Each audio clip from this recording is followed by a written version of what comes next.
now, and from this on, after this, the recording will be available on our website along with the slides as well. Some housekeeping rules: please keep yourself muted. And with that, I will pass the floor to Adam Cvec, who is the head of the Green Deal unit, who will make a brief introduction. Adam? Thank you very much, Peter, and good morning to all the participants also from my side. Good morning to policymakers, market participants in the region, industry stakeholders. We're very happy that you decided to spend next 2 hours of your time discussing crossroads intersections between CBAM regulation and energy community. Thanks, first of all, maybe if, you don't see the whole team that is here, but you'll be consequentially, I think, under different points of agenda, meeting different experts from energy community team that worked on preparation of that webinar, but also, of course, most prominently of who worked on the preparation of the CBAM tracker, which we are very happy to present today. That speaking, let me say that we meet shortly after the publishing of the third edition of the CBAM Readiness Tracker, mid-October this year, to present the findings of the report. And we are very happy that this report has become a report that has been very widely referred by experts, policymakers, all those who are interested in the energy community markets, integration of our countries with the European Union. Since we have new followers, I think, and participants of our work here, let me first maybe say a couple of words about us so you better understand the context of the report itself. Energy Community is an international organization. We are still, I think, celebrating this year 20 years of anniversary of our existence. We have as our members, on one hand, the European Union, and on the other, 9 contracting parties. These are 6 Western Balkan countries and also 3 countries of the Eastern Partnership: Ukraine, Moldova, and Georgia. Important to know that 8 out of 9 of our contracting parties are at the same time EU candidate countries. 6 out of 9 are already either beginning negotiations or already in progress when it comes to negotiations of the EU accession. So there is a strong EU enlargement context of our work. We have been mandated as Secretariat to monitor the progress of alignment of our contracting parties with the EU policies, laws, regulations in the field of energy, environment, and climate with the EU. And as an organization, we serve as a bridge and I would say preparatory framework for those countries to eventually join the European Union. And coming back against this background to the main topic of today, which is the CBAM Readiness Tracker report. Let me stress that this report is an annual product of our work. This is the 3rd edition, as I mentioned. And like previously this year, we are focusing on monitoring how our contracting parties are progressing within the 2 main areas that matter most in the context of CBAM and broadly that matter in the context of energy transition fundamentals as defined at the level of the EU policy framework. These 2 main areas are electricity market integration, and in particular, what we call the opportunity of accelerated integration into the EU market, thanks to the process of market coupling. We'll be discussing that, of course, today. And the second main area is the area of decarbonisation, which in energy community is based on the 2030 energy and climate targets, about the alignment with the renewable energy policies and legislation and progress with the monitoring of the standards of emissions and also the alignment with the EU carbon pricing framework, as these are the main pillars of that area. Why readiness in these two areas is key, and why we are preparing the tracker itself? Well, progress under these two pillars is essential for any future exemption from CBAM when it comes to electricity imports into the EU. So that is, in the first place, the link with the CBAM regulation. Moreover, these two areas are closely linked with the energy community agenda and ongoing work, as both areas are largely covered by the obligations under the energy community treaty. And that context has always made energy community and energy community contracting parties a little bit more, let's say, special when it comes to context of CBAM implications compared to other non-EU countries. The tracker, the 2025 readiness tracker, monitors the progress as the contracting parties advance under the energy community treaty commitments, while at the same time those contracting parties prepare or take already the accession negotiations, work towards meeting the conditions under reform agendas, and all that while EU simultaneously take decisive steps in the context of 2040 climate agenda. So the environment is quite complex, the political environment is quite challenging, and that is also a very important point of reference against which we do our assessment under the tracker.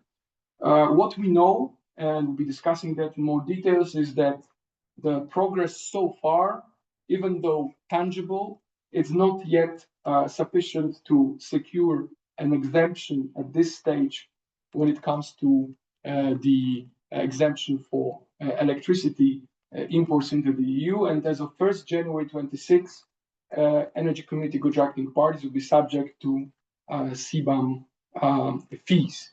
That, on the other hand, should not come as a surprise, because we were more or less ready for that.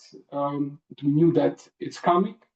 But the are two questions that now are important to tackle are: what are the practical implications of CBAM implementation that will start as of 1st January, those implications for electricity market? And second, how quickly contracting parties may meet the exemption criteria set by the Article 2.7 of the CBAM regulation.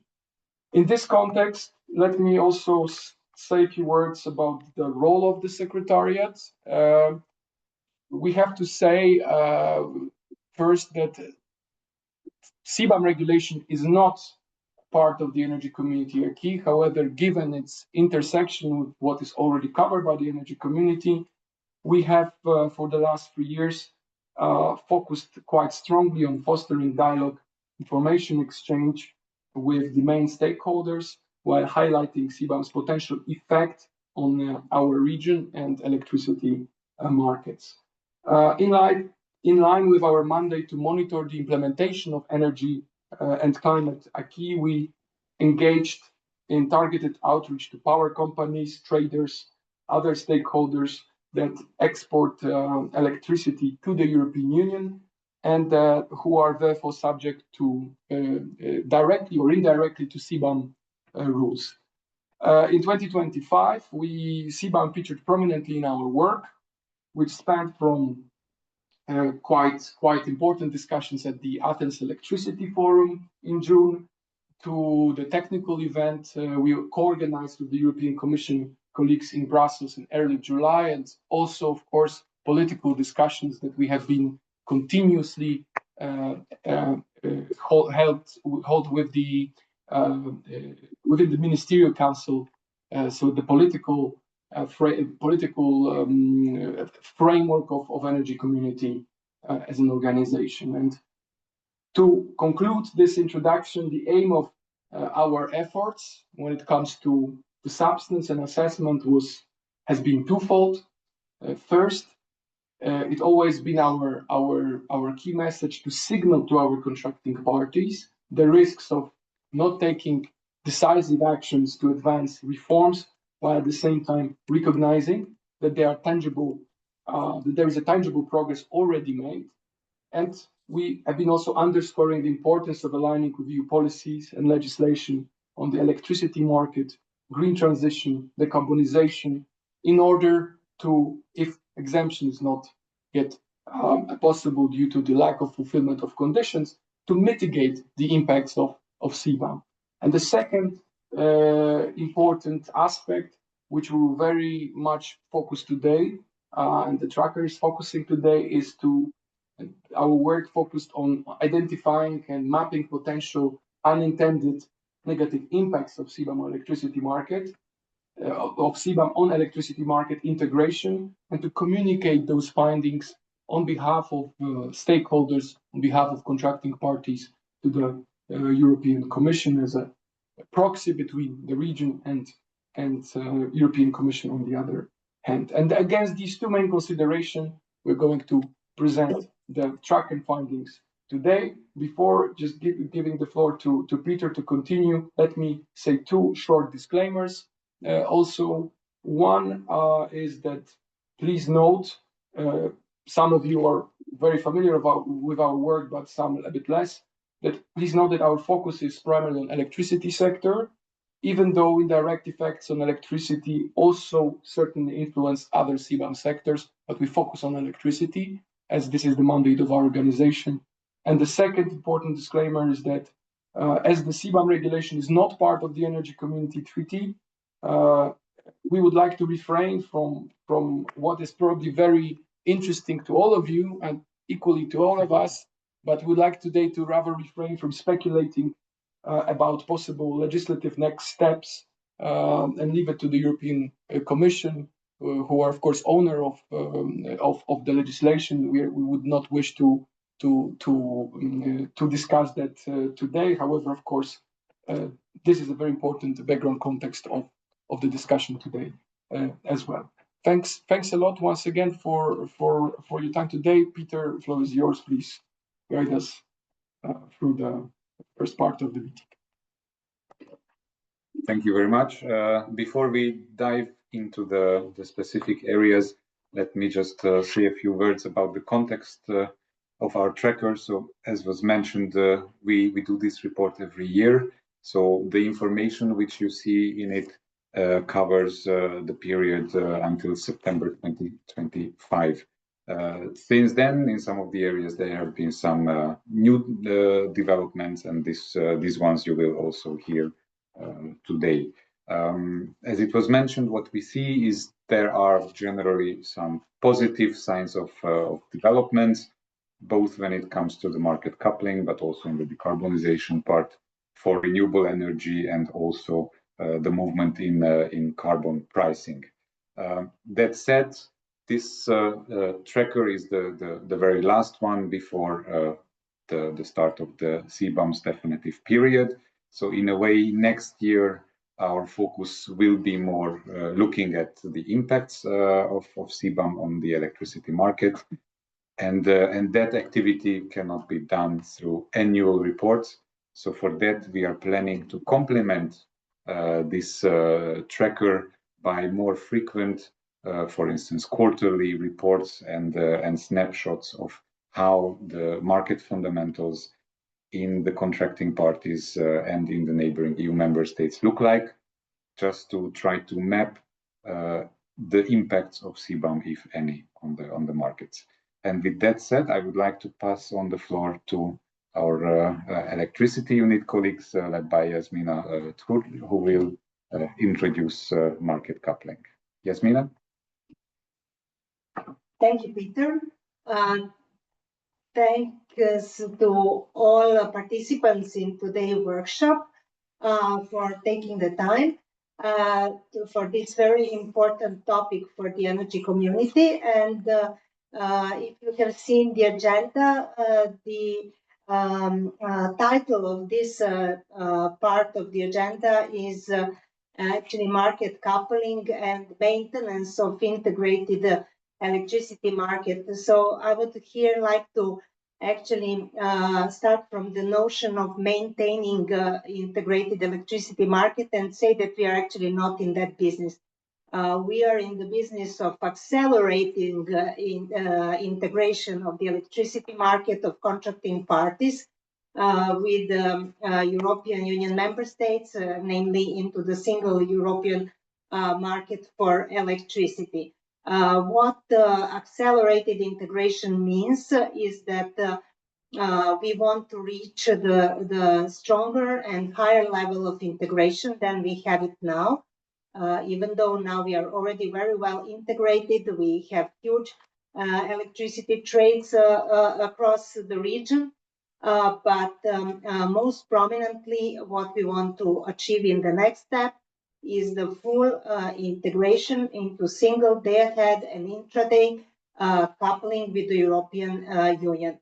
That said, today's focus will be on the market coupling, and not only because this is a most important precondition for the exemption from CBAM, but also because it was proven in the European Union that market coupling brings the biggest benefit to all the customers in European Union. And we expect that also with the integration of the contracting parties, our consumers, but not only ours, but also European Union member states consumers will benefit from this stronger price convergence and coupling.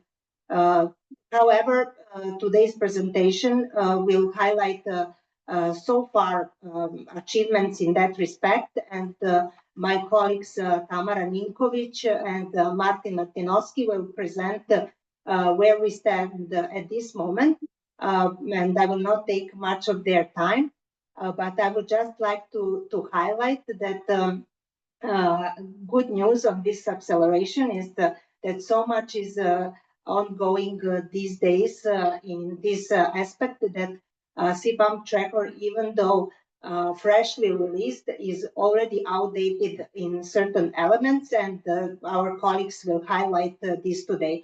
Therefore, just like to reiterate what Peter Poschka already mentioned, that yearly reporting will not be anymore, let's say, sufficient, and we will strive in the forthcoming period to provide more often updates also on our website and through reporting. So by saying that, I would like to give the floor to Tamara Ninkovic, who will introduce you to the state of play of market coupling. Good morning, everyone, from my side too. So as Jasmina said, I will present part of the CBAM readiness tracker related to the current state of play of the market coupling. So while none of the contracting parties managed to couple their markets with the single European electricity market, they are progressing in that direction by transposing and implementing the electricity integration package. Just briefly about this package. So the electricity integration package encompasses 9 legal acts, 4 of which are part of the Clean Energy for All European package and 5 network codes and guidelines, but of course adapted and adopted under the Energy Community legal framework. Hence, this package establishes the foundation for integrating the contracting parties' electricity markets into single day-ahead coupling and single intraday coupling, so SDAC and SIDC, but of course contingent upon its compliant transposition. So regarding the status of the transposition itself, there has been a tangible progress in the reporting period. And as Peter and Jasmina already mentioned, there have even been some new developments since the publication of this tracker, and I will also present these developments today. So Serbia was the first contracting party to adopt the set of legal acts aimed at fully transposing the electricity integration package. And more recently, Moldova also completed the adoption of the legislation targeting the full transposition of the electricity integration package. On the other hand, North Macedonia and Montenegro adopted laws aimed at transposing parts of the electricity integration package, while the remaining acts are currently being drafted. Then in Bosnia and Herzegovina and Ukraine, the draft laws entered and are progressing in parliamentary procedure. And finally, in Albania, Kosovo, and Georgia, the laws are currently being drafted. As I initially said, so the integration is contingent upon the compliance transposition. So for the specific purpose of market coupling, European Commission and the Energy Community Secretariat designed the verification of the compliant transposition verification process to confirm or to verify the compliant transposition. And I will give you more details on that in a minute, just to quickly go through the table from this slide. This table actually shows the national developments in contracting parties when it comes to day-ahead and intraday markets, as well as states of transposition and NEMO designations. So basically, as you can see from the table, day-ahead markets are operational in 7 out of 9 contracting parties, while intraday markets are operational in 5 out of 9 contracting parties. And the development compared to the previous reporting period is that the Readiness, so complementary regional auctions, went live in Albania and Kosovo. When it comes to the states of transposition, I already talked about that. Verification compliance of the transposition, so verification of the compliant transposition has not been performed for any complete for any of the contracting parties. And finally, when it comes to NEMO designation, so 6 out of 9 contracting parties designated NEMOs. However, the compliance of designation is to be confirmed during the verification, along with the verification process. Now, coming back to the verification process itself, so verification of the compliant transposition will be performed by the European Commission following an assessment carried out by the Energy Community Secretariat. This process can take up to 8 months. So to be more precise, Secretariat will have 3 months for its assessment of compliant transposition, while Commission will review the completeness and compliance of the transposition and implementing measures within 5 months. Of course, both European Commission and the Energy Community Secretariat will try to do their part of the assessment process even before the expiry of this deadline. However, it has to be noted that the verification of the compliant transposition of such an extensive package is quite a complex task. Regarding the process of the high-level timeline of the integration into single day-ahead intraday coupling is shown on this slide. So as you can see, once the transposition is completed, the respective contracting party has to submit the respective documentation for the verification, which includes adopted legal acts in English, as well as concordance tables. And after that, the verification process starts. After the end of the verification process, for formally requesting the accession to the respective go-live window of SDAC and SIDC, not only is the verification of the compliant transposition necessary, but also the approval of the market coupling operator integration plan. And following the formal request for accession, a preparatory period of 18 months is needed for ensuring operational and contractual readiness for market coupling. Regarding the developments compared to the report which was published in mid-October, the verification process for Serbia has been initiated 20 days ago. About 20 days ago. So mainly this would mean that for Serbia, the period of 26 months is needed for market coupling. So basically the integration into SDAC would probably be possible for the first quarter of 2028, provided that the verification results in confirmation of the compliant transposition and that the MCIP is approved by July next year. On the other side, for the SIDC, then there might be a possibility to integrate even in Q4 2027. However, for that, the verification and the MCIP need to be approved before April 2026. When it comes to MCO-IP itself, so it's an essential document for the process of market coupling, as it provides description and timescale of integration of ENC NEMOs into market coupling operator functions. and the description of the impact of such integration on the performance of market tapping operators function. Regarding the current status of these plans, so the proposal of MCIP was submitted to Acer, ECRB, and all NRAs at the end of January 2025. However, Acer considered the submitted proposal incomplete and requested improvement and resubmission by NEMOS. And also one new development compared to the information provided in the CBAM tracker. So EU NEMOS expects to resubmit the proposal by the end of the year, after which the approval process should continue. That was more or less all from my side. I just wanted to also mention that the updates and progress made with respect to LIPs, so local implementation projects, and CCRs, so capacity calculation regions, is also provided in CBAM trackers. So for more details could be found there. And now I would like to give a floor to my colleague Martin Martinovski. Thank you, Tamara. Can you give me just the... Yes, thanks. Good morning from my side as well, and greetings to all the participants. I'm very pleased to be here, second year in a row in this format to present findings of the CBAM tracker report 2025 this year. Before I start, I just want to point out that the data analysis that I will present excludes data for Ukraine for well-known reasons due to the martial law and the ongoing war. So, regarding the recent relevant developments in the contracting party electricity markets, in 2024, electricity exchange patterns across the energy community contracting parties shifted sharply compared to the previous year.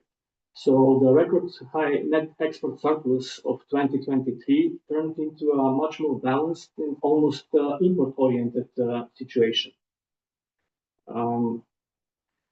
This is mainly driven by the unfavorable hydrological conditions. So the hydropower generation fell by about 13%, combined with 2.3 rise in electricity demand, which was driven by the prolonged summer heat wave of 2024.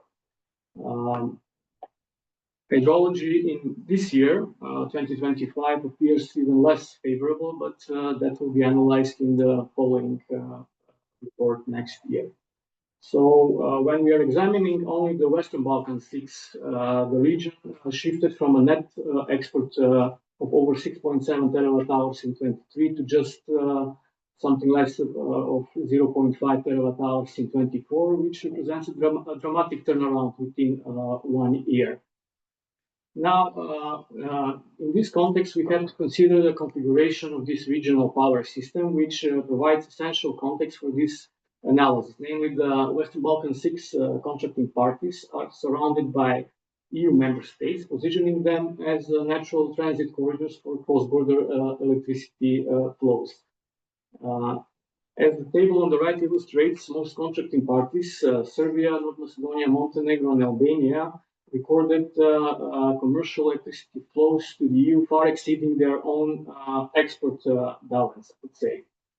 This indicates that much of the electricity which is transiting their systems originates elsewhere, and primarily this is from the neighboring EU member states, and to a lesser extent, intra-regional exchanges, which could be seen from the graph on the left, where we can see that only Bosnia and Herzegovina in 2024 kept this large net export position, although it was almost half less than it had been in 2023.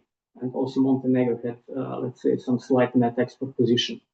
In this context, Serbia in particular continues to serve as the leading regional transit hub, with over 9 terawatt hours of electricity, which is flowing towards EU markets in 24, reflecting its strategic location and interconnections with the neighboring EU member states, Bulgaria, Romania, Hungary, and Croatia. This pattern is consistent with the previous years, which underscores the strategic importance of the Western Balkan 6 as a transit bridge within the continental European power system. This also highlights the importance of distinguishing between genuine imports of electricity into the EU from contracting parties and transit flows, which are passing through them to ensure the correct application of CBAM principles to cross-border electricity trade, something that we are pointing out several times in our reports and presentations. So briefly said, 2024 was a year of a transition from strong exports to modern imports, from hydropower abundance to weather-constrained generation, while reinforcing the central transit role of the Western Balkan 6 in Europe's interconnected power system. When we look at the price dynamics, in the first half of 2024, the day-ahead electricity prices across the contracting parties declined moderately, averaging between 60 and 85 euros per megawatt hour, which was well below 2023 levels of around 100 euros per megawatt. From June 2024, however, prices rose sharply due to the start of this extended summer heat wave that we had last year, added with the limited hydropower output, and as well as several unplanned generation outages across the wider region, not only in the contracting parties, but in the wider Southeast Europe. So these prices peaked in November, exceeding 160 euros per megawatt hour in most of the markets, before easing slightly towards the end of the year. However, for overall 2024, the average price settled near 100 euros per megawatt hour, which was roughly matching the average price in 23. Throughout the year, price movements in the contracting parties closely mirrored the Hungarian power exchange HUPEX, which serves as the region's main reference market. So this strong correlation shows that regional power exchanges are increasingly integrated, and that EU market fundamentals, including the EU ETS carbon price, is already influencing the price formation in the contracting parties. Overall, the period so far demonstrates a high degree of price convergence and interdependence between regional and EU day-ahead markets. Now, looking ahead, this pattern, which we have faced, which we have noted until now, it's likely to change from January 26 with the introduction of the definite phase of the carbon border adjustment mechanism. So CBAM will impose a carbon cost on electricity imported into the EU, which will create a structural price gap of approximately 60 to 80 euros per megawatt hour between the energy community contracting parties and EU member states. So unless, as mentioned previously, the contracting parties achieve full market integration or align their carbon pricing systems with the EU, prices are expected to gradually decouple. This is, let's say, some assumption, we will see, but the assumption is that they will remain lower on average, but with higher volatility and weaker correlation to EU markets. So this trend may be further reinforced by uncertainties in tracking transit flows and suboptimal use of cross-border capacities, both of which could distort the trade patterns and limit the price convergence. Avoiding such outcomes will require not only full implementation of the electricity integration package, coordinated capacity calculation, and at some point market coupling with the neighboring EU exchanges, but also until coupling is achieved, which we heard that earliest window is Q1 28. Obviously, there will be a need for some targeted improvements in the CBAM framework itself.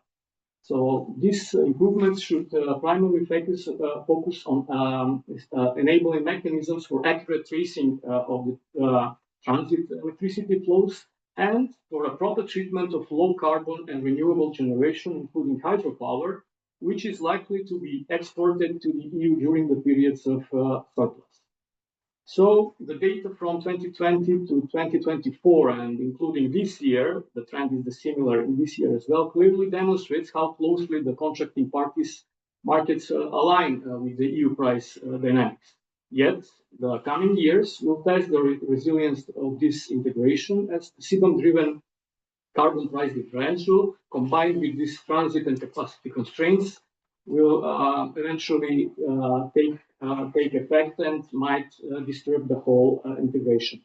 So this will be, as previously mentioned by Peter and Yasmina, remain a central issue to monitor, as it is likely to shape the next phase of regional electricity market integration. Now let's switch to what was done in reality in the contracting parties in the segment of investments in the generation and the overall generation mix.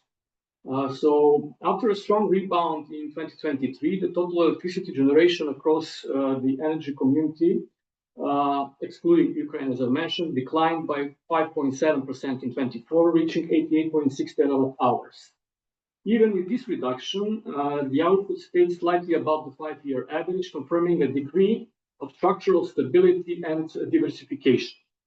The left chart highlights the changing generation mix.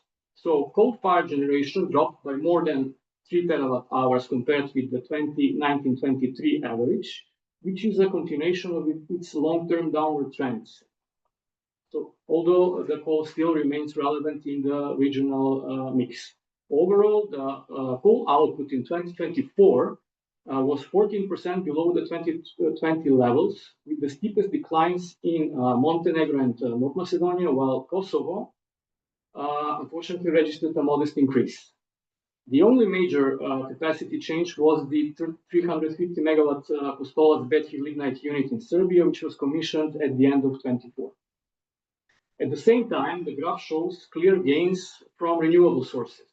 Wind and solar generation rose by roughly 2 terawatt hours each compared to the historical average, marking 2024 as a record year for non-hydro renewables. This points to a structural shift from hydro-dependent renewables towards a broader low-carbon portfolio. Coal's role is therefore gradually diminishing, while renewables, especially wind and solar, are taking over the incremental growth in regional generation.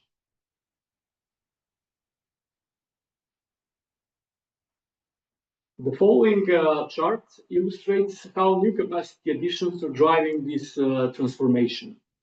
Installed capacity from wind, solar, and other non-hydro renewables increased by 56.7% in 24, reaching 3.8 gigawatts, more than double the level recorded in 2020. Bosnia and Herzegovina, Albania, and North Macedonia led this expansion, followed by Serbia, Moldova, and Montenegro, while Kosovo remained largely unchanged. By 2024, renewables, including large hydro, accounted for nearly 60% of total installed capacity, underscoring an ongoing structural transition in the region's power sector. This shift significantly enhances energy and climate resilience, especially against hydrological variability. Solar capacity rose from only 114 megawatts in 2020 to 2.4 gigawatts in 2024, while wind reached 1.35 gigawatts. Other technologies, small hydro, biomass, and biogas, reported modest but still steady growth. In short, energy community contracting parties are entering a new phase of their energy transition, where non-hydro renewables are emerging as the main drivers of growth and reducing the region's carbon intensity. To conclude this section, the two graphs here illustrate how the region's carbon intensity is steadily declining, both in power generation and in relation to economic activity. On the left side, we see the carbon intensity of electricity generation in grams of CO2 per kilowatt hour. Across nearly all contracting parties, the downward trend between 2021 and 2023 is clear, especially in Serbia, North Macedonia, and Montenegro. This improvement reflects the reduced use of coal and the rising share of renewables, particularly wind and solar. Although the regional average remains roughly twice the EU level, the gap is narrowing and the trajectory is firmly downwards. Albania and Georgia stand out with the lowest values thanks to their predominantly renewable generation. On the right-hand graph, the same trend appears when emissions are viewed relative to economic output. Between 2023 and 2024, almost every contracting party achieved a decline in CO2 emissions per unit of GDP, whether measured in nominal or per purchasing power adjusted terms. The most visible progress is coming from Serbia, North Macedonia, Georgia, and Montenegro, indicating that these economies are increasingly decoupling economic growth from emissions. So, while the carbon intensity in the energy community remains higher than in the EU27, both indicators point in the right direction. They confirm that the structural shift in generation is now translated into measurable emission reductions, which is a key signal that the regional energy transition is gaining real momentum. So that would be briefly from my side, and looking forward to some questions. Thank you very much, Martin and Tamara and Jasmina, for this overview. So Martin has already opened the door for renewables, but we are going to go deeper in them in the next section. But here I would like to open the floor for questions and comments. Feel free to raise your hand, or you can also post your comment in the chat section. And while you start to type, I would read out, we have one question already in the chat, which is about, goes like this. Will the transit of electricity from an EU country through a non-EU country and back into another EU country be covered or subject to CBAM? On the level of principle, the way we read it, but again, we are not the European Commission, so we cannot interpret the regulation, but the way we read it is that the principle is that such flows are not subject to CBAM because they do not represent an import generated from third countries to the EU. In the practice, however, how those flows are going to be identified and how those flows are going to be registered, that's a different question, and this is something which has been indicated as a source of difficulty by the stakeholders because electricity is not like a package of cement that you put on a truck and you just transport it from one border to another. I know it's difficult to break the ice in such a big online crowd, but if anybody would like to take the floor, please do it now when it comes to electricity. Maybe while colleagues, we are waiting, if someone will have a question, maybe I can just go a little bit more into details of the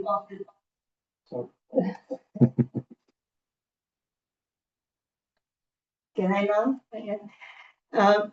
Maybe just a little reflection, because we know that this is of a huge interest for our stakeholders, and Tamara already touched upon the verification process and the timeline, how it looks, and maybe here would be good on one example to explain this timeline in more details. And I would, for that example, take Serbia, because this is the only contracting party for which the verification process has been officially initiated on the 22nd of October. And as Tamara mentioned, this will take maximum 8 months for the Energy Community Secretariat and European Commission to verify. Subject to the positive opinion of the European Commission, actually this would end up the process in the mid next year. And actually, according to the draft NCOIP, because this is for the moment our only reference while waiting for the new version, actually this would allow Serbia to submit a formal request for day-ahead and intraday coupling in July, because this is a deadline for those that want to go for a go live Q1 2028. That means that if Serbia would be assessed by the European Commission as fully compliantly transposed electricity integration package, they would just be on time for fulfilling the deadline given by the MCOIP of July 2026 for the submission of application for Q1 2028 for day-ahead market coupling. It's also very important to understand that according to this draft and explanatory note, day-ahead must come first, and day-ahead and intraday coupling must happen in the very same year. So actually, in that case, it would mean that Serbia would be able to couple day-ahead Q1 2028, and then by the end of the year, Q4 intraday coupling. On this example, we can see that the time frame is getting very narrow for contracting parties that want to catch up on coupling in 2028. And if not yesterday, those who want to be coupled in 2028, then they would have to complete the transposition almost tomorrow. So in the very short period from now, in order to allow the time for the verification to be completed and formal request for the coupling submitted. So I just maybe wanted to give a more kind of information to this, and maybe we still have some questions, and if not, we can move on. Actually, the questions started to roll in. So Yasmin, I'll give you some time to read the one on the top. And one, until you do that, I just addressed the two other questions before that. So the flows from non-EU countries to other non-EU countries, which are crossing EU countries, also normally would not be part of CBAM. But then again, the question here is on the implementation. We will speak briefly about the verification towards the end. So we will tackle the verification there. And we had the questions about clarifications from DG Taxud. It's not in our, let's say, area of competence to comment on that, but I recommend that you check regularly the website of DG Taxud, because they are regularly updating their Q&A. Yasmina, can we address the question on the top about Greece, and then we will scroll down to the other comments. So regarding the question of how EU countries, for example, Greece, position between coupled and uncoupled electricity markets, in particular on the transition to 50-minute trading products, while maintaining 60 minutes products for uncoupled markets. So if I understood your question correctly, so regarding the trades with energy community contracting parties, so those trades will, I guess in any case, be performed for the 60-minute products, while the Greece could, from the EU side, continue implementing these 50-minute trading products. So far, or for now, the capacity allocation between EU countries and ENC countries is done explicitly, so there is no implicit calculation due to the lack of market couplings. Thank you very much. Just add one sentence regarding Greece. We can explain this during this technical meeting we had in Brussels on 1st of July. So Greece is becoming net exporter in the region due to the high solar penetration gas-powered plants, especially in some periods of the year. So for them, it would be quite important to have a clarification how the transit flows will be determined, because a lot of their energy is flowing through the Balkans and going into EU. Thank you very much, Martin. I'm just looking through the comments. Clearly, the transit is generating a lot of interest, but I cannot add anything new apart from, the principles are clear, but the question, of course, is how these flows will be tracked. Regarding potential to include additional emissions in the next iterations of the tracker, this is something which we may consider, but again, our focus is really on the electricity. The comment regarding Albania and the emission factor. So indeed, the idea is that there will be, I mean, the default rules are for electricity that there will be national emission factors based on the emission intensity of the fossil fuel-based generation mix. So for Albania, indeed, this is very low, it's 0. So normally, this should mean that electricity from Albania would not be subject to payments for CBAM, but still it would need to be reported as imports to the EU.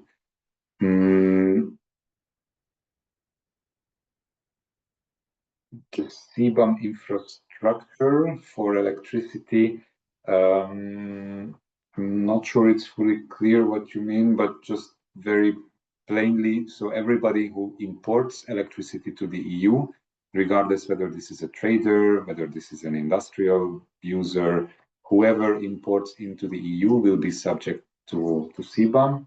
So they have to register, they have to get a certificate, they have to be certified as a CBAM importer, as a CBAM declarant, and they will have to submit annual CBAM declarations, and they will have to purchase these CBAM certificates to offset the embedded emissions in the imported electricity. I think we can move on with that. If you will have questions, of course, we can come back to that later.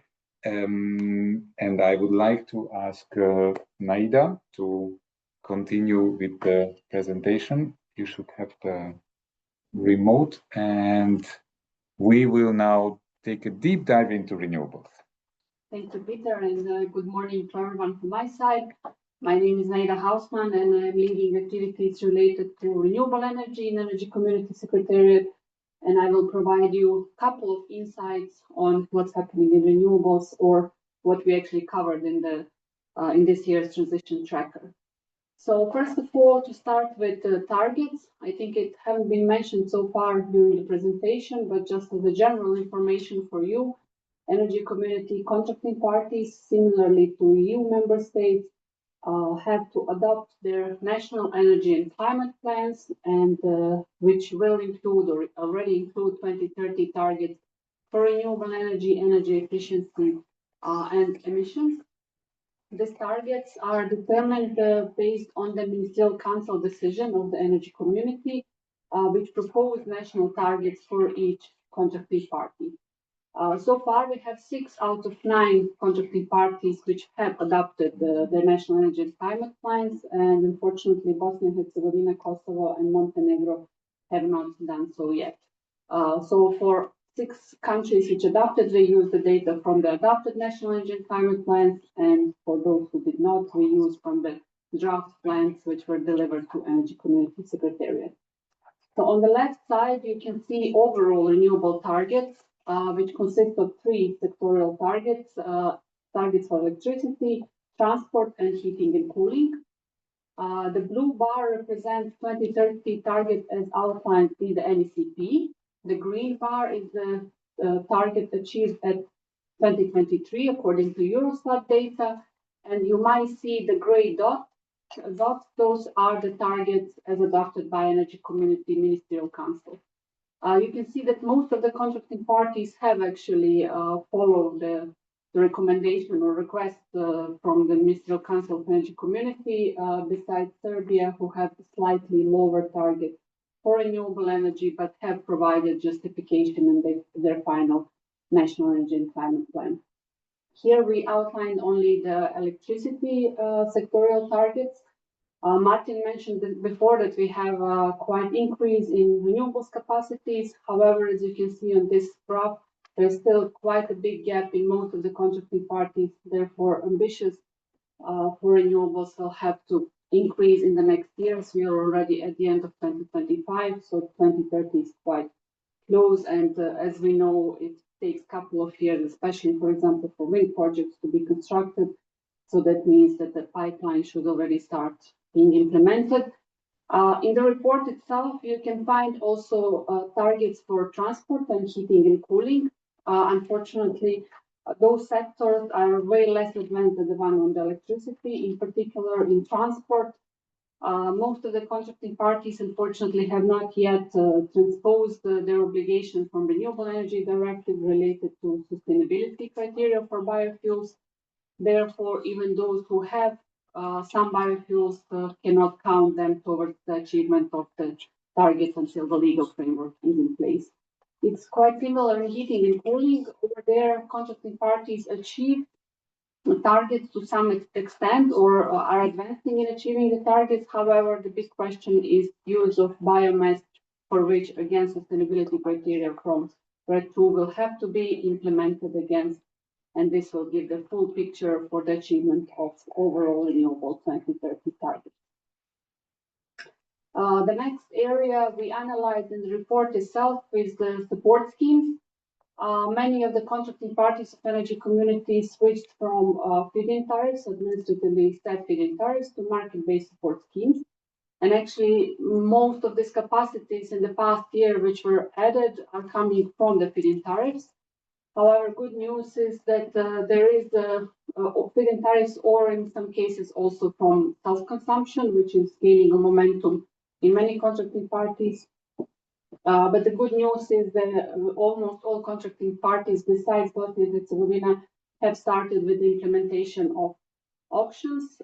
As you can see on this slide, these are auctions only for the previous year or the year of the reporting, let's say.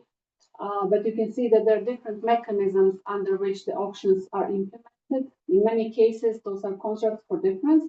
But in some cases, they're called contracts for difference, like its case in Kosovo or Montenegro or in Albania, for example.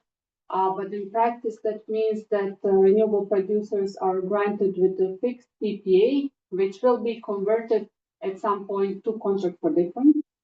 In case of Montenegro, this turning point is linked to establishment of day-ahead and intraday market, while, for example, in Kosovo and Albania, it's linked to the regulator's report on market liquidity. One information maybe which is not in this report because it happened just recently, Albania just adopted the methodology based on which Albanian regulator will do the first assessment and decide if the market is liquid enough for these PPAs to be converted to contract for difference. Also interesting auction happened in Serbia, where part of capacities were granted with the contract for difference, and the other part of capacity, renewable producers were required to have a PPA, so either PPA with utility or corporate PPA, which actually added from planned 400 something megawatts to 650 megawatts of total capacity to be added based on this auction. Kosovo, for example, last year held first solar PV auction, and this year they are finalizing the wind auction. Moldova have finalized first solar and wind auction, and they are at the moment discussing to have next auction, particularly for wind with addition of battery storage. Montenegro just launched this summer their first solar PV auction with expected first outcome by the end of this year. And unfortunately, I have to mention that there have been some struggles in Ukraine where several auctions have been held. However, results were not so promising because of the structural issues in the market related also to the guarantees by liquidity.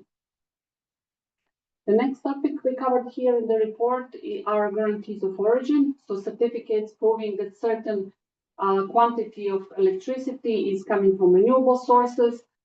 They're very important for engaging consumers and giving them opportunity to participate in the transition, but they're also key instruments relevant for power purchase agreements or PPAs. Energy Community Secretariat have launched a couple of years regional project, and we supported our contracting parties in establishment of the national registries for guarantees of origin. And as you can see on this graph on the left side, almost all our contracting parties have made operational their electronic registry. We have Moldova, which is most recently has signed the agreement with the service provider and is expected to have the registry operational by the end of the year.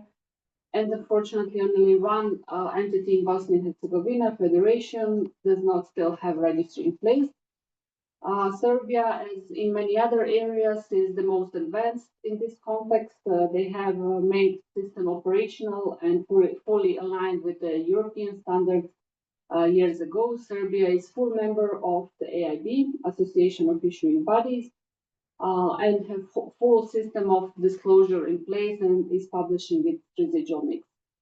Now, one important obstacle at the moment persists from Renewable Energy Directive as it is adopted in the European Union.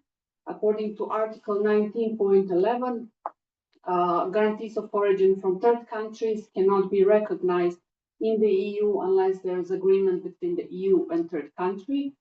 For that purpose, actually, Energy Community Secretariat, together with the European Commission, have established a process to enable this recognition.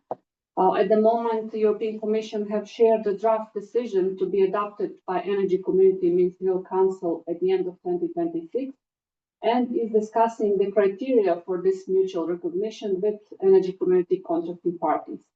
What's interesting and what we can say at this point that beyond the technical criteria which are relevant for the membership in the European Association of Issuing Bodies, criteria go beyond and cover also areas such as full transposition and implementation of Renewable Energy Directive, but also electricity integration package and implementation of the market coupling. We also have one section in our report on the PPAs, where basically it's explained how they are going to be or could potentially be recognized under the CBAM, but also there's a mention of energy community study, which we conducted last year for all 9 of our contracting parties, which provides the details on existing situation, showing that there is limited or no PPAs for corporates and only limited number of PPAs for utilities, and provides a detailed recommendation for each contracting party how to overcome the barriers to implement the PPAs. There you can also read the complexity of the cross-border PPAs, which are actually the ones relevant for the CBAM. So I would recommend you, once you're checking the CBAM tracker, to have a look also at this study and find more information on the PPAs. This would be it from my side on renewable energy. Also happy to answer any questions or any discussion. Thank you very much, Naida. We now start the Q&A session, and while you all fire up your keyboards to type the questions, maybe just one point a bit to refer back to the discussions before. So indeed, as you see, renewables are a very specific sector for CBAM because electricity generated from renewables is subject to the same emission factors as the electricity generated from a lignite power plant.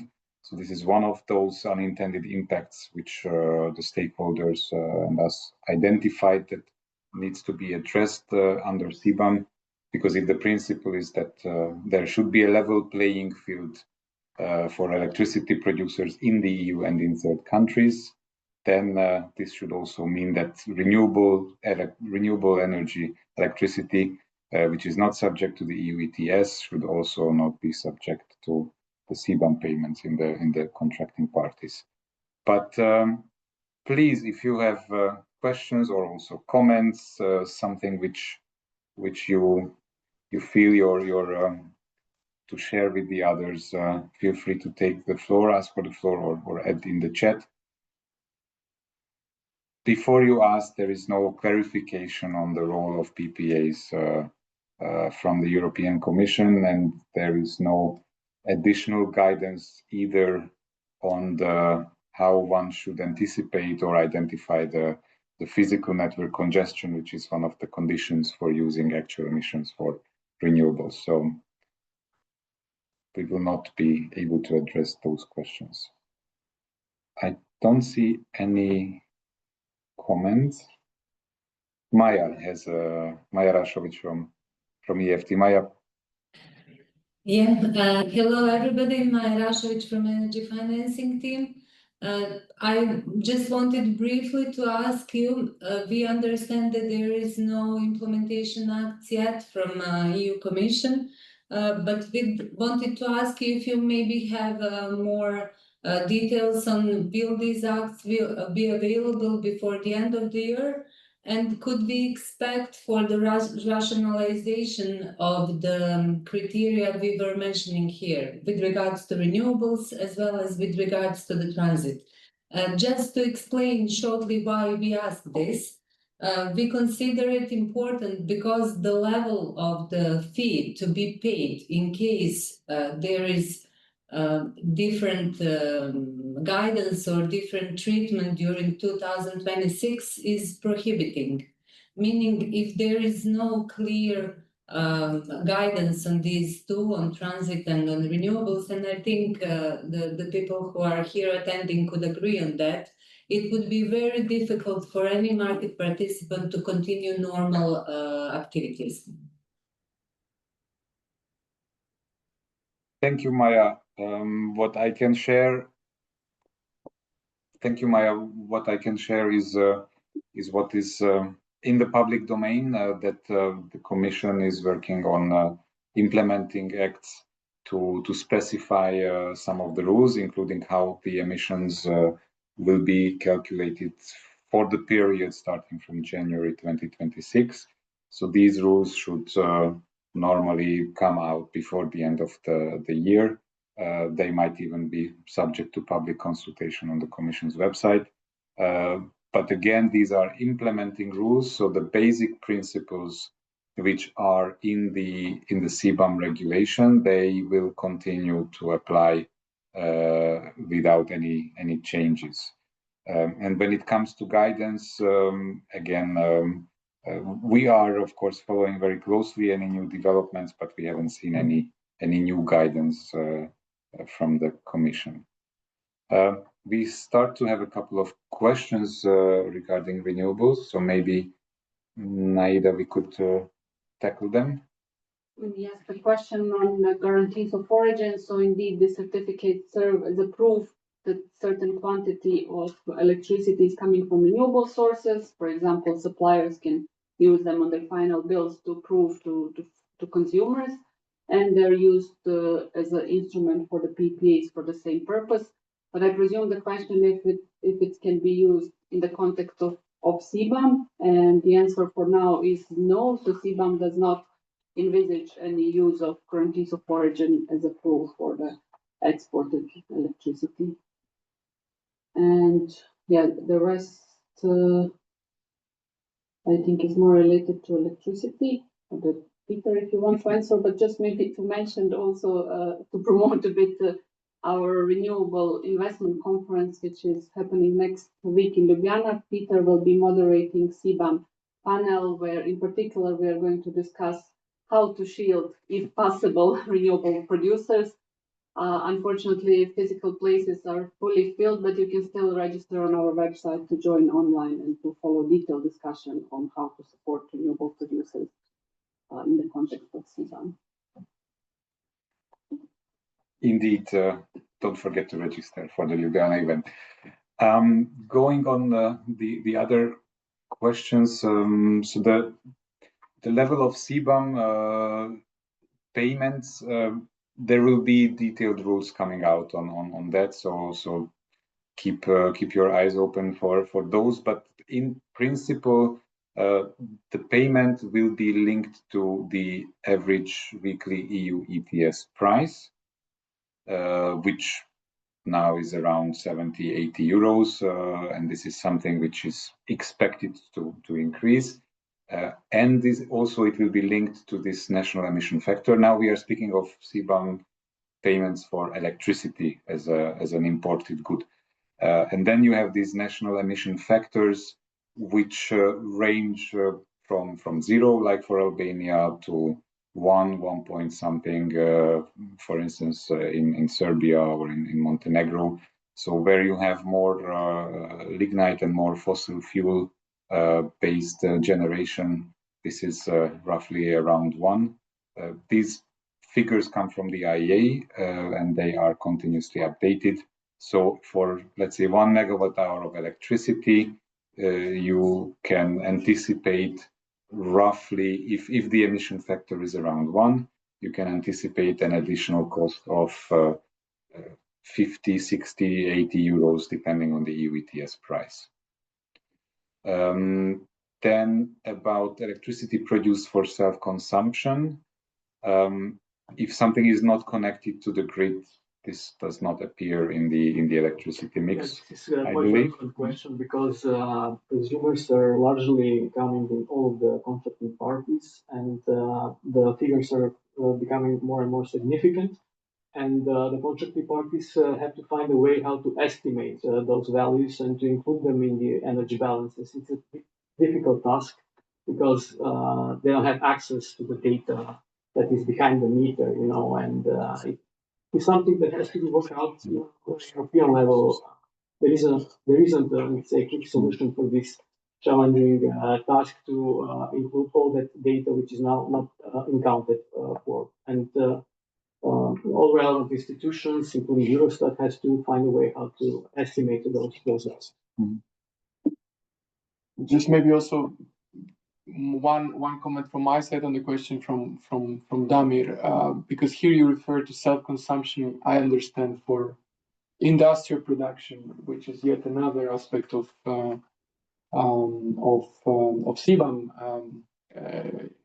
relevance, which we are not directly discussing because it is not linked with the imports of the electricity into the EU, but rather using electricity as a precursor to produce other goods covered by CBAM, which are to be exported. And of course, production, increased dependence of renewable electricity in order to produce goods which are and thanks to that, reducing the embedded emissions in those goods would be relevant for goods like steel, aluminium, cement, and other goods which are covered by CBAM. But this is, I think, yet another dimension of your question to note.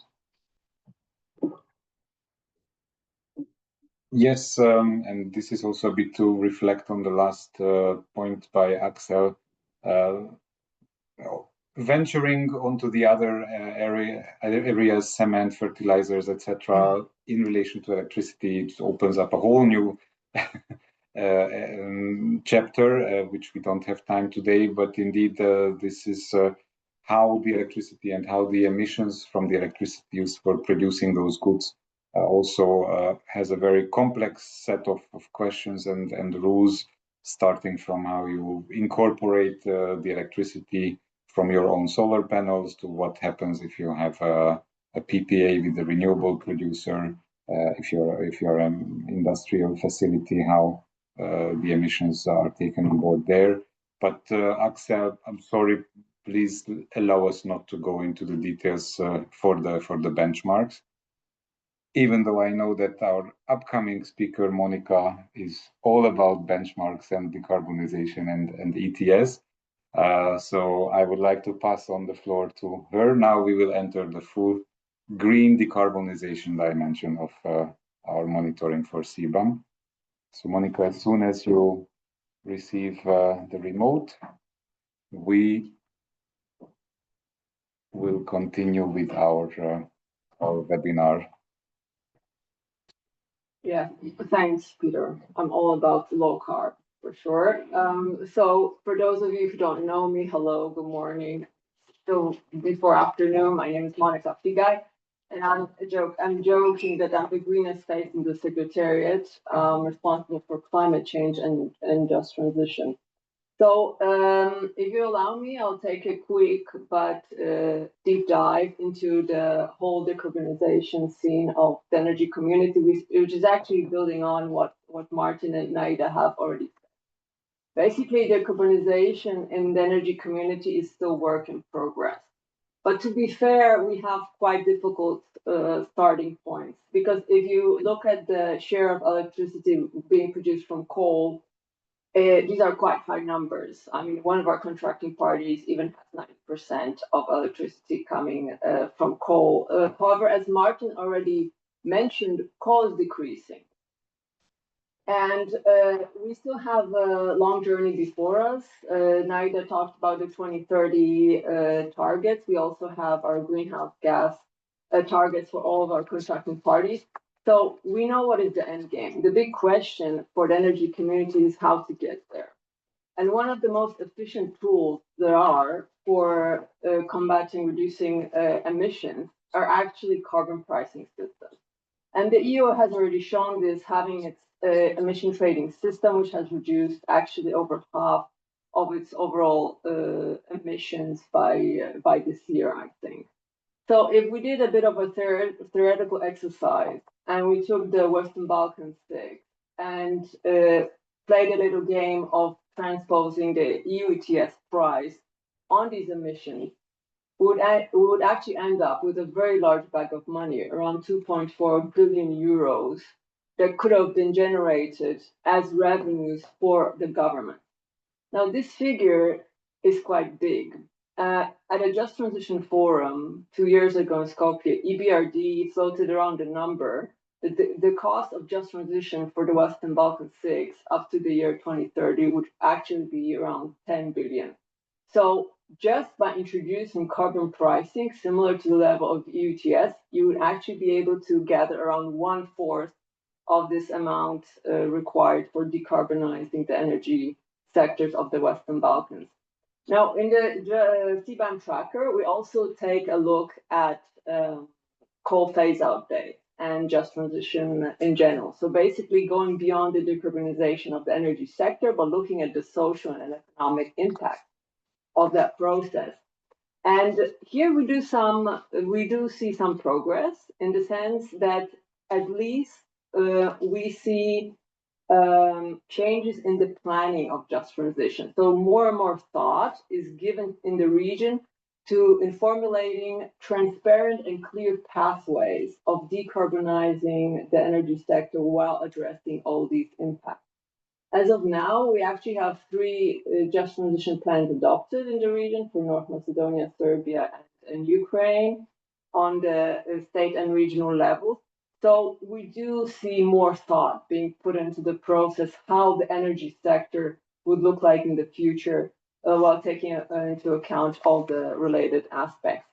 Now, if we take a bit of a zoom out with CBAM and the requirements with regard to climate, unfortunately, in the bigger picture, there's still more work to be done. Because if we look at the 2050 vision of where our contractees want to be, well, for some of them, we don't know, because we don't have a long-term strategy that's adopted.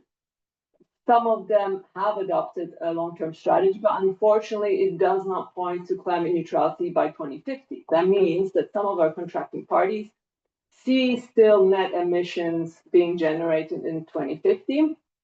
Only one of them, Georgia, has a 2050 climate neutrality target in its long-term strategy. Now, it's quite interesting because if you look at the national legislation, because this is something that CBAM also takes a look at and is a requirement, there are 2 laws for Moldova and Ukraine which actually embed the 2050 climate neutrality target. So some of our contracting parties are committing to 2050 climate neutrality through a long-term strategy, and some of them are doing through a climate law. It's interesting enough that there's no single party that has committed to climate neutrality in both these documents.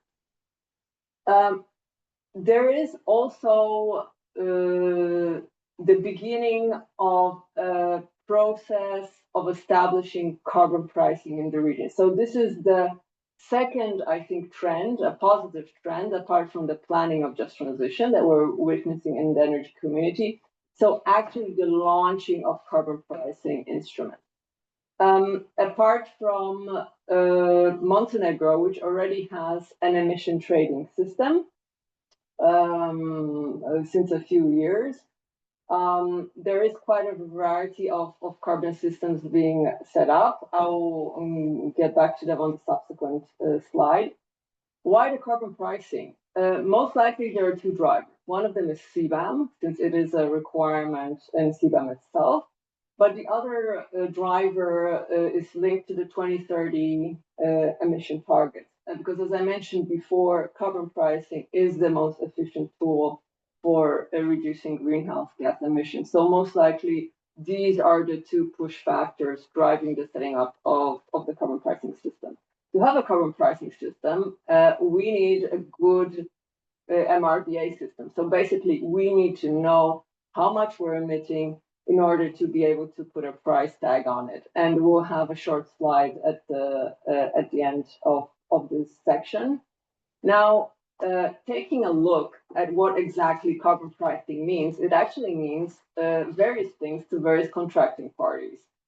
We have emission trading systems already established in Montenegro, but we have appetite for more offsite systems in Bosnia and Herzegovina and Ukraine. Some of our other contracting parties are interested in having a carbon tax, but interesting enough, some of them actually want hybrid models, having both a carbon tax and an emission trading system. And Ukraine is a good example, having already a historical carbon tax, but wanting to supplement it with an emission trading system. Only Kosovo has so far declared that as of now, it doesn't have any plans for setting up the carbon pricing system until the year 2030. Now, if you look at the different varieties of starting years, you can see some commonalities. The carbon pricing systems are going to start in more or less similar timeframes between the year 2026, 27 until 28. So more or less, they're being launched in a similar period, which clearly is a link to CBAM kicking in and having a response to that. The same for the sector coverage. Basically, everyone wants to put electricity under a carbon pricing system. However, some of them are already interested in expanding further to the CBAM sectors. So there is a momentum for decarbonization to conclude in the energy community. However, we really need to increase the speed in the sense that this is only the launching of the process, and this momentum has to be further pushed and progress forward. And we have one more slide on the state of MRVA, and I think we'll pass on then to Tomasz, who's our MRVA expert, for a few words. Thank you, Monika, for this opportunity. My name is Tomasz Karpiński. I'm responsible for the implementation of the MRVA inside of the energy community. And MRVA is the abbreviation for the monitoring, reporting, verification, and accreditation of the greenhouse gases emissions at the company level. It's a part of the EU ETS directive, but it's also an obligatory element of energy community acquis. And the deadline for the implementation of this new task is the end of this year. While it was designed as the core element of the emission trading schemes, it's also an important tool for the companies directly covered by the CBAM obligation, like the energy producers, cement, steel, and aluminum producer, or hydrogen producers, because it imposes the obligation to monitor and report emission on an annual basis. And the data coming from the system might be used by the entities covered by the CBAM. Or in the case of the electricity production, it might be transferred to the consumers, like the producers of the goods covered by the CBAM obligation. And the monitoring and the reporting obligation under the CBAM were modeled after the ETS MRVA, but of course they are not identical. There are similarities, but there are also differences. ETS MRV covers direct emission from the fuel combustions, use of the products, or the production processes. So it will not provide direct information or data on the heat flows or emissions embedded in the products. The Commission is still working on the legal act concerning verification and accreditation for CBAM proposals, and we expect that they'll be very similar to the requirements in force under the EU ETS. And the access to the verifiers who at the end will check the data in the annual emission reports will be a key here. Since the CBAM regulation itself requires that those verifiers should be accredited within the EU, we expect that some simplification might be introduced there for the potential verifiers coming from the energy community area, but I wouldn't suspect there will be like a lot of those flexibilities. Maybe some elements related to the registration inside of the EU or the outside of the EU. But the accreditation process still needs to happen inside of the EU. At the level of the transposition and the implementation of those new obligations varies among the contracting parties to the energy community. Due to the fact that both Ukraine and Montenegro already had their monitoring, reporting, verification, or the whole emission trading systems already in place, which was also the base on the EU ETS, the legal, the procedural, and institutional foundations are already there. But they need to be adopted, particularly in terms of the scope of the activities covered by the system. So the installation that need to report and monitor their emission, just to be fully in line with the current legislation in place. Montenegro is currently in quite advanced stage of those adoption of those legislative change, while Ukraine, which suspended their MRVA system because of the war, it already restarted their system at the beginning of 2025, and they're currently planning to align it with the whole EU ETS requirement. Inside of the Western Balkans, Serbia has transposed most of the required legislation. They established all the necessary institutions and the processes, including really advanced IT tools for the reporting purposes, and it's currently in the process of approving the GHG permits and emission monitoring plans. Almost 100 of those permits and monitoring plans were already checked and approved. It also accredited number of the verifiers for their accreditation verification processes, and they at the end will be responsible for the checking and the confirming of the emission data from the companies. Moldova also transposed most of the provision necessary to start the launch of the system. They designed or designated all the institutions, and they are currently in the process of preparing and to start the issuance of the GHG permits. The other countries, Albania, North Macedonia, Kosovo, Bosnia and Herzegovina, and Georgia, all of them started their transposition processes, but the progress differs between them. The basic requirements in Albania should be adopted by the end of the year. They're already working on the secondary legislation, and I hope that there will be those two legal acts will be adopted somewhere at the beginning of the next year. Advanced drafts of the legislation are already available for Macedonia and Kosovo, but they are at the very beginning phase of the legislative process. Bosnia and Herzegovina is finalizing their conceptual division of the responsibilities between various institutions all around the country. And Georgia is also working on this legislation. We were just informed today that they plan to pass the legislation to the parliament around middle next year. There are several reasons why the implementation of the MRV is so time-consuming and difficult task.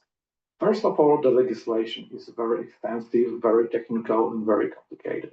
And the implementation requires the designation of the organization of specific public institution, like a unit that will be in charge of the permitting, acceptance of the annual emission reports, and those units need to be established. You need to provide budget for them, and you need to train the necessary experts. And the implementation of the verification and accreditation element, in addition to the preparation of the necessary law, the building the necessary internal processes, it also requires the creation of the markets for the verifiers. And the verifiers are like private companies that will offer their service. So actually, this is a really time-consuming task.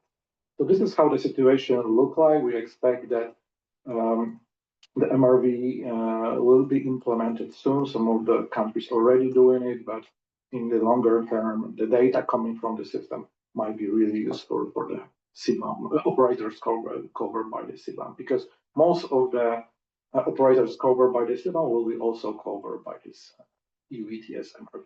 Thank you. Thank you very much, Monica and Tomasz, for leading us through this chapter. So now we open the floor for questions and comments. And until you start to post your questions, I would just like to draw your attention that you see the number of experts and the very heterogeneous background of our experts. I think it shows very well how complex it is to prepare for CBAM. It shows very well how challenging it is to align the planning and the policies in the energy and in the climate sectors. So I think it is a challenge, and this is a very big task for our contracting parties to do the readiness for CBAM. But we hope that they will continue to progress well. I don't see any questions. Maybe our audience is getting a bit tired. I don't blame you. It's a lot of information for sure. But no, Maya, you have a hand up. Maya saves the audience. Maya, please. Yeah, once more, hello from me. Maybe it's the right moment. First of all, I'd like to congratulate you on the job that you have done with the CBAM tracker, because there are some really important data that are shown. And I think that it might, be constructive for the understanding of electricity sector, especially in Western Balkans. It's also, don't know if you are aware of that, but your tracker has been used by another organization that produced the CBAM review lately, unfortunately, with a bit of, not so constructive analysis of the matter, because the figures were used just to oversize the carbon content and export values from VB6, meaning that it happened last year. This year you put a disclaimer, and that's a good thing. You told that the figures that are shown are actually transits and exports, not pure exports, but they cannot be clearly distinguished. Well, that's the part of the problem with regards to the transit in CBAM. But I wanted at this moment to comment on carbon content, on the coefficients that are going to be applied for CBAM, which is CO2 or fossil fuel. And I know that at this moment, maybe you don't have any particular info, but it would be important that there is a change on that level as well. Because any kind of import and CBAM charge to be applied on electricity exports from Western Balkans, it's going to be overstated in carbon content. I think everybody who has been dealing with CBAM a bit is aware of that. We are applying to each, and we have put harsh rules on renewables, meaning that renewables are hardly going to be exempted. And on the other hand, we are putting fossil fuel factor to everything, to every megawatt that is being imported to EU from non-EU countries. So it's obvious that the country which has, 40% or 50% of electricity produced from renewable is going to be, over penalized. Let's say the electricity of origin from that country is going to be a kind of not fairly treated under CBAM. So don't know if you can comment on that one, and is there a discussion on changing that rule?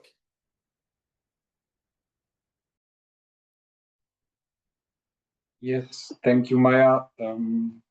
These are the points which were raised in our stakeholder event in Brussels. We have communicated these points to the Commission services, and I have seen that these points were also very clearly expressed in the Commission's public consultation. So let's see how the Commission takes these into account. Indeed, the rules for the emission factors say that these are based on the fossil fuel-based share of the generation mix. So just to give a very extreme theoretical example, if you have a country which has only renewable electricity, but has one single lignite power plant or gas power plant in the system, then the emission factor will be calculated on the basis of that fossil fuel-based power plant, which is clearly can be very, very extreme, especially if you look at these kind of proportions of fossil-free and fossil-based generations in the mix. Now we have a couple of questions, so I would dive into that one. The first one is maybe for Tomasz about the MRVA and the compatibility with CBAM. I think this is a very million euro or dollar question, and then we will tackle afterwards the second one. Yes, thank you very much for this question. And it's true. It's quite difficult to say it right now what will be the ultimate answer to this, because the Commission is still working on the legislation. The EU ETS MRV is already there for a number of years, and as far as we understand, the CBAM used a lot of approaches that already were introduced through the MRVA. So we expect it will be based on this. But of course, there will be differences, because the reason why those two different tools were designed and introduced were also different. And just to give you an example how the difference probably will look like in the accreditation field. Currently, inside of the EU, you have a number of the verifiers that provide verification service. But to do that, they have to go through the whole accreditation process, and they will receive the accreditation certificate. Each of the verifiers have to have this certificate for a specific sector. So they have to go through the accreditation for the energy sector, for the cement production, steel.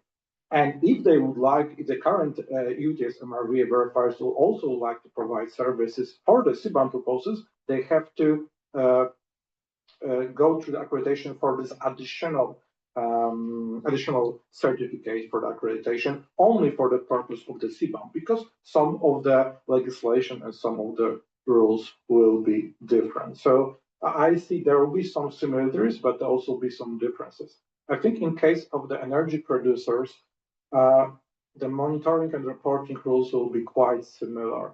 Things will go a little bit different for the goods production, because currently, for example, for the cement producers, inside of the EU ETS MRVA, you're only focusing on the direct emission. So the emission coming from the combustion process inside of those installations, but also emission coming from the different materials that you are using in the production process. But we are not talking about the emission coming from the grid if you are using the energy coming from the grid. So this is outside of the EU ETS MRVA, but is part of the CBAM requirement. So some elements will be similar, but some new elements will be there. But to give you more ultimate answer, we'll have to wait for the final legal acts from the Commission side. Thank you, Tomasz. Before giving the floor to Federico, I will just address the question in the chat, which is about whether EU importers have to pay the CBAM charge for each individual transaction, or whether there can be a netting. Our understanding is that it's based on transactions, because it's based on imports. So it's not if you have a few transactions in which you import into the EU, but you also export a lot, that does not change the point. The importer needs to report, and it will be subject to CBAM, even if it's just a single transaction. So you've seen in Martin's presentation that if you would net, probably we would not have this webinar today, because CBAM would not be really relevant for electricity, but this is not the case. So yeah, individual transactions as our understanding goes. Federico, please take the floor. Hello, good morning, everyone. First of all, thank you to the whole Energy Community Secretariat team for pulling out this excellent report. I have one comment and one question. One comment is regarding it's more let's say encouraging to distinguish between the short-term issues and the long-term issues. Of course, now we are awaiting a lot of details from the Commission regarding implementing acts that will come by the end of November or early December, as we heard. And these short-term issues, that the main topics that were discussed about the PPA, about how transit will be taken into account. So for that, of course, as Peter was saying, we are waiting for clarification. And my question is more on the long term, and I would like to point out, I think it's page 10 of your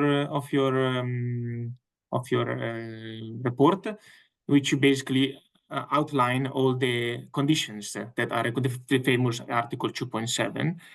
And as you know, market coupling is one of these conditions, but also the establishment of a price equivalent to the ETS is another condition. And if one of these conditions is not met, then the regulation says that you need to find a technical solution to apply CBAM under market coupling.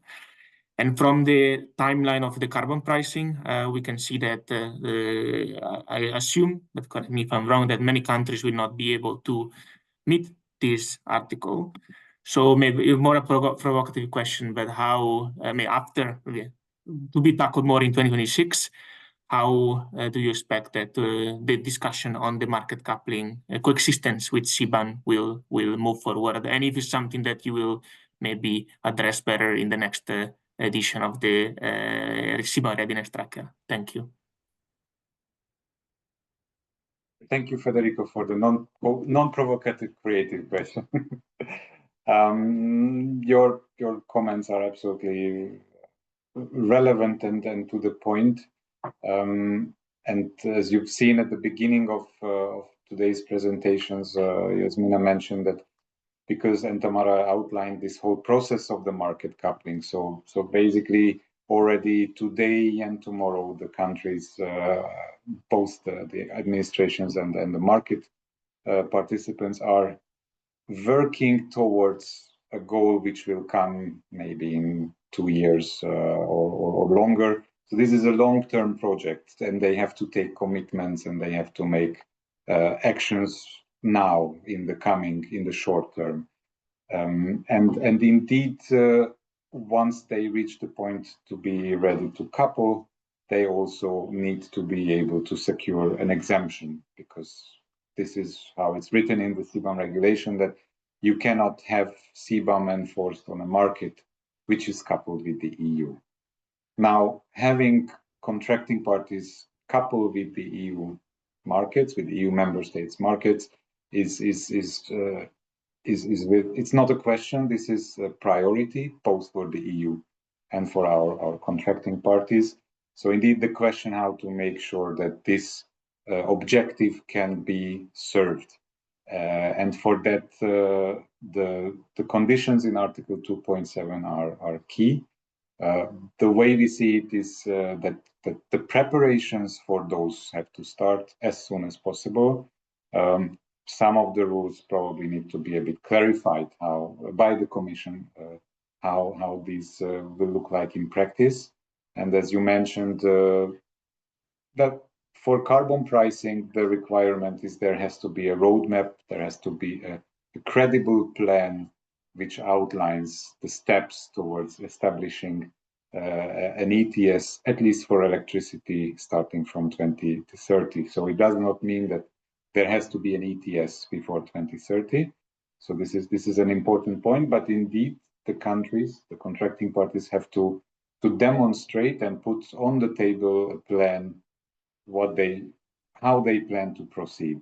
And in that sense, in Monica's table, you could see the glass half empty, half full, depending on whom you are.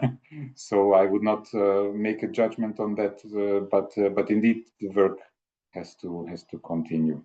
And I would also like to refer back to one of the comments by one of our participants, Ultim Korenica. So from our side, the Secretariat will continue to work very close and very dedicated to make sure that the coupling goes ahead, and also to make sure that we support the contracting parties in all the other areas related to CBAM in climate and in energy, to make sure that there is a linear improvement process. So what we want to avoid is that there is a rollback or a blockage, because then this would have a very, very negative repercussions. I don't see any questions or comments in the chat. So maybe we can move on to the last part of today's webinar, the wrap up. So you have heard many comments, a lot of information from the various areas. So this is a bit to put it together into a box for you to take away. So what is clear today is that the electricity market integration is not just a future dream. It's there. It's functioning, and the demonstration of this is that there is a very high level seamless exchange of electricity between the markets of contracting parties and the neighboring EU member states. And the tangible proof for this is also that the prices converge in all these markets. This shows that having CBAM readiness and maintaining these seamless exchanges is not an interest only of the contracting parties, but also of the EU, and specifically those EU member states who are bordering these contracting parties. So it's equally important for Greece, for Romania, Bulgaria, Hungary, Slovenia, and Croatia. And also Italy as well. Thank you. So we very much plan to count on the cooperation also with these member states when we start to look into the market functioning and any changes to the market functioning to involve them in our common discussions. What you have seen in the market coupling is that this is a gradual process, and there is a milestone where only the technical tests and only the technical checks remain. And this is what we call as a point of no return. So this is important that the contracting parties reach this point of no return, which means that they have done by that time everything in their power, what they could and what they should have done. And basically that would be the point when they are ready for coupling, and only the technical testing and the technical background needs to be checked to ensure the full go live. What we have also seen is that there is a nice booming of renewables, and structurally there are signs of decline for coal, and also it seems that the emissions intensity is decreasing. And this is a very important point because it shows that there are changes, so the transition is happening in the contracting parties. Again, it's not just a future dream, it's something which is ongoing. The question, of course, is how we can accelerate this transition in a way that it is good both for the competitiveness and also for the society. When it comes specifically to carbon pricing, Monica mentioned that there seems to be movement, and probably it's not a coincidence that this takes place when CBAM is becoming more and more activated. So we have now plans for carbon pricing, but when we look at the longer term, so 2050 climate neutrality, there seems to be need for more concrete plans and a more concrete trajectory. One thing is for sure that in a bit more than a month from now, January 26, CBAM will start to apply to the energy imports from the contracting parties. And it's also important to mention that the financial implications will be in 100%. So when you see in the press, in the various discussions, the discussion about the benchmarks, the discussion about the free allowances, this applies to all the other CBAM products where you have free allowances in the EU ETS, but not to electricity. Our mission, as I mentioned, continues to be that we work with the stakeholders, with the contracting parties, but also with the EU services to make sure that CBAM applies and is implemented, recognizing its principles, and we do not see any of those unintended impacts which might have repercussions on the market coupling or on the decarbonisation of the contracting parties. So that said, thank you very much for joining us today. You can find our tracker online or on our website, or also in the slides. As it was mentioned at the beginning, the recording and also the slides will be available after this event. Thank you very much and have a nice day. Goodbye.